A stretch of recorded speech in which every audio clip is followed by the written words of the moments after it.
DO3 FM, la radio des sages. La radio comme tu l'adores, c'est avec DO3 FM.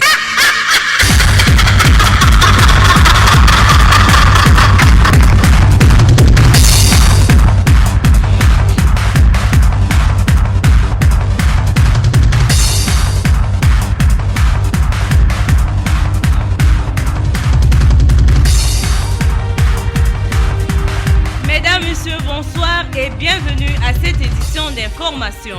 À la une, le régime alimentaire, une torture ou une aubaine pour la santé de notre corps. Comment et pourquoi manger? L'organe de défense des droits de l'homme Amnesty International interpelle l'État à améliorer les conditions de vie des détenus. C'est tout pour les titres, le développement dans un instant. Merci d'être connecté DO3 Radio. La journée internationale sans régime alimentaire, entendu nos Diet Day, est célébrée tous les 6 mai à travers le monde entier. Elle vise à dénoncer la dangerosité de certains régimes alimentaires et les obsessions liées à la minceur.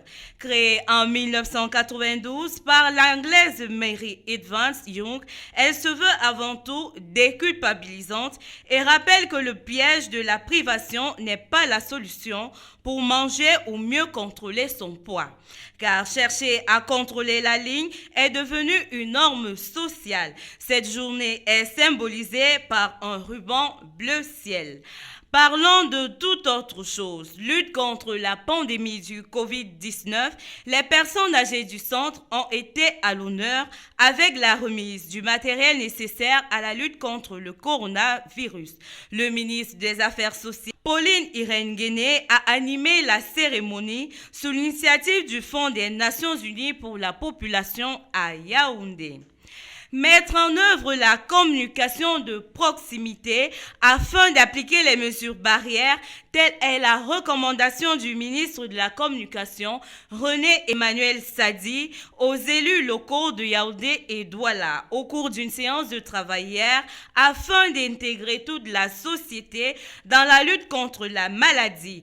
Une initiative qui se fera avec l'appui des ministères de la Jeunesse et de l'Éducation civique, avec l'appui aussi des langues locales. Société retour des Camerounais au bercail. Depuis la survenue de la pandémie du coronavirus, de nombreux Camerounais sont bloqués à l'étranger. Selon le ministre des Relations extérieures, le jeune Bella Mbella, ses concitoyens retournent au pays natal dès ce vendredi 8 mai et ce jusqu'au dimanche 10 mai 2020. À l'aéroport de Simalène, les vols en provenance des différents horizons que sont Abuja au Nigeria, Dakar au Sénégal, Cotonou au Bénin, Johannesburg en Afrique du Sud, Dubaï aux Émirats arabes, Toronto au Canada, Washington aux États-Unis, Paris à France, Sao Paulo au Brésil et Addis Abeba en Éthiopie. Dans un communiqué, le MINREX invite les représentations diplomatiques à faciliter le respect de ce planning.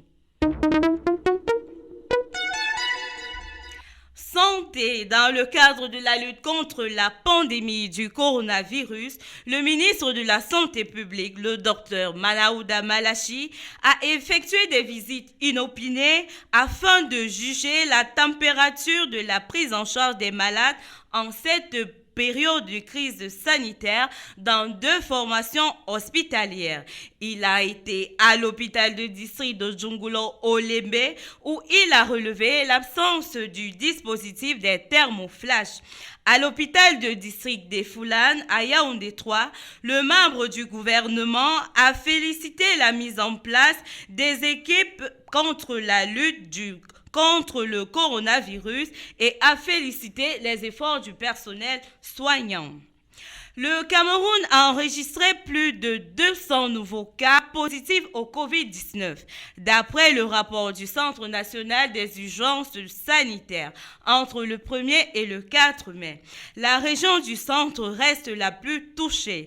Le pays compte près de 2265 personnes infectées pour 101 décès et 1119 personnes guéries.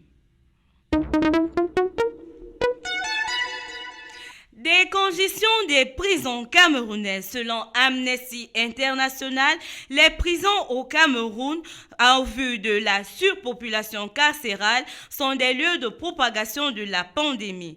Jusqu'à ce jour, l'État camerounais a donné aucune statistique concernant le nombre de prisonniers infectés ni les conditions de vie dans ces institutions pénitentiaires. Selon l'ONG, le gouvernement devrait libérer les personnes âgées et les personnes malades pour les mettre hors d'état de danger. Société, mouvement d'humeur au port autonome de Douala. Les grévistes dénoncent le non-respect des résolutions d'octobre 2019 relatives au paiement des cotisations sociales, la revalorisation des salaires et l'instauration d'une assurance maladie. Après une réunion avec les autorités portuaires, ces derniers ont décidé de reporter leur grève pour une mise en application des résolutions de la normalisation dès le 1er janvier 2020. Des mesures qui ne se sont toujours pas appliquées par le patronat des dockers, d'où cet autre mouvement de grève entamé depuis le 30 avril dernier. Rappelons que le port autonome de Douala compte plus de 3000 dockers et le mouvement perturbe les activités en cours malgré les pourparlers. Industrie locale afin de booster l'économie. Selon le communiqué final des travaux du Conseil du mois d'avril 2020, le ministre de l'Industrie, Gabriel Ndodo-Doké, a fait savoir que le Cameroun envisage alléger l'assiette fiscale grâce à 2 axes d'intervention. Le premier concerne l'amélioration de la compétitivité de l'industrie pharmaceutique et le renforcement des capacités financières en matière de médicaments et de consommables médicaux. Le second axe met l'accent sur la densification et la diversification de l'industrie locale par la valorisation des ressources ligneuses dans la production des médicaments. Selon le membre du gouvernement, le Cameroun dispose d'une quinzaine d'unités industrielles de fabrication de consommables médicaux et de médicaments liquides, secs et injectables. Mais la production en médicaments essentiels à ce jour couvre moins de 5% de la demande domestique. Les difficultés liées à cet essor sont légion. Les coûts élevés des facteurs de production, les importations massives et frauduleuses des médicaments, l'insuffisance du matériel et des moyens financiers nécessaires. Financement. Après le FMI, la Banque mondiale est aussi au chevet du Cameroun en guise de réponse d'urgence à la pandémie du Covid-19. D'ici juin 2020, l'institution monétaire va défalquer 21 milliards. Plus un prêt de 60 milliards de francs CFA sous forme d'appui budgétaire, soit un total de 81 milliards. Selon le directeur des opérations de la Banque mondiale, Abdoulaye Seck, l'assistance et le soutien de la banque sont prioritaires pour sauver des vies humaines à travers des investissements pour enrayer la propagation du Covid-19 et aussi encadrer le secteur éducation.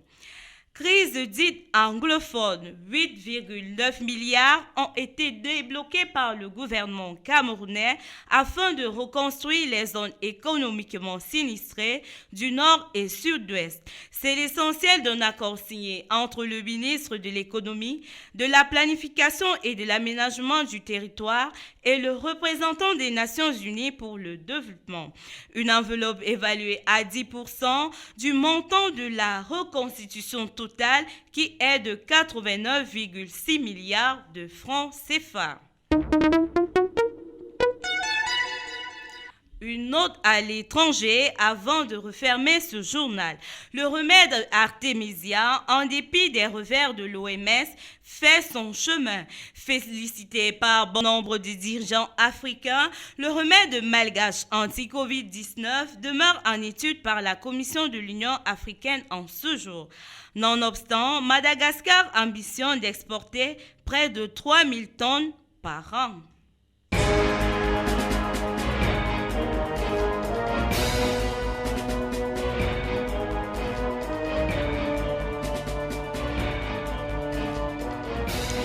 C'est la fin de cette édition d'information dont nous vous en rappelons les titres. L'organe de défense des droits de l'homme, Amnesty International, interpelle l'État camerounais à améliorer les conditions de vie des détenus. Ce journal a été présenté par Yvette Oubélé, à la mise en onde Bertin Bidja. La coordination générale est assurée par le docteur Berthelot Ella. Mesdames, Messieurs, restez connectés DO3 Radio.